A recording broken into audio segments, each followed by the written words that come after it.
ನಮಸ್ಕಾರ, ನಾನು ನಿಮ್ಮ ಅಥಣಿ ಡಿಎಸ್ಪಿ ಪ್ರಶಾಂತ್ ಮುನ್ನೋಡಿ.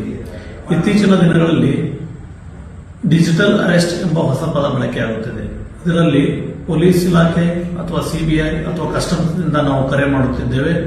ನಿಮ್ಮ ಆಧಾರ್ ಕಾರ್ಡ್ ನಕಲಿ ಆಧಾರ್ ಕಾರ್ಡ್ ಯೂಸ್ ಆಗಿದೆ ಅಥವಾ ನಿಮ್ಮಲ್ಲಿ ಒಂದು ಡ್ರಗ್ಸ್ ಪಾರ್ಸಲ್ ಆಗಿದೆ ನಿಮ್ಮ ಹೆಸರಿನ ಮೇಲೆ ಅಂತ ಹೇಳಿ ನಿಮಗೆ ವಿಡಿಯೋ ಕಾಲ್ ಆನ್ ಮಾಡಿರ್ತಾರೆ. ಸ್ಕೈಪ್ ಅಥವಾ ಮೆಸೆಂಜರ್ ಅಥವಾ ವಾಟ್ಸ್ಆಪ್ಗಳಲ್ಲಿ ನೀವು ಡಿಜಿಟಲ್ ಅರೆಸ್ಟ್ ಆಗಿದ್ದೀರಿ, ನೀವು ಕಾಲ್ ಕಟ್ ಮಾಡುವಂತಿಲ್ಲ ಅಂತ ಹೇಳಿ ನಿಮ್ಮಿಂದ ಹಣ ಪಿಕ್ತಾರೆ. ಹಣವನ್ನು ನೀವು ಕೊಡೋವರೆಗೂ ನೀವು ಅರೆಸ್ಟ್ ಆಗಿರ್ತೀರಿ ಅಂತ ಹೇಳಿ ಒಂದು ಅಕೌಂಟಿಗೆ ದುಡ್ಡು ಹಾಕಿಸ್ಕೊಂತಾರೆ.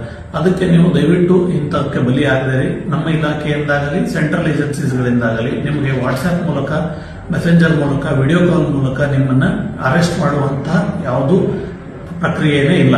ಡಿಜಿಟಲ್ ಅರೆಸ್ಟ್ ಎಂಬುವ ಪದವೂ ಕೂಡ ನಮ್ಮ ಭಾರತೀಯ ಕಾನೂನಲ್ಲಿ ಎಲ್ಲಿಯೂ ಇಲ್ಲ. ಹೀಗಾಗಿ ಅನೇಕ ಜನರು ಇದಕ್ಕೆ ಬಲಿಯಾಗ್ತಿರೋದ್ರಿಂದ ಈ ವಿಡಿಯೋ ಮಾಡಲಾಗಿದೆ.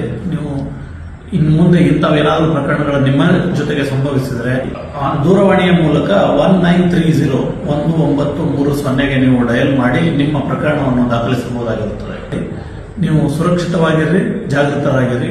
ಜೈ ಹಿಂದ್. ಉತ್ತರ ಕರ್ನಾಟಕ ನ್ಯೂಸ್, ಇದು ಕನ್ನಡದ ಉಸಿರು.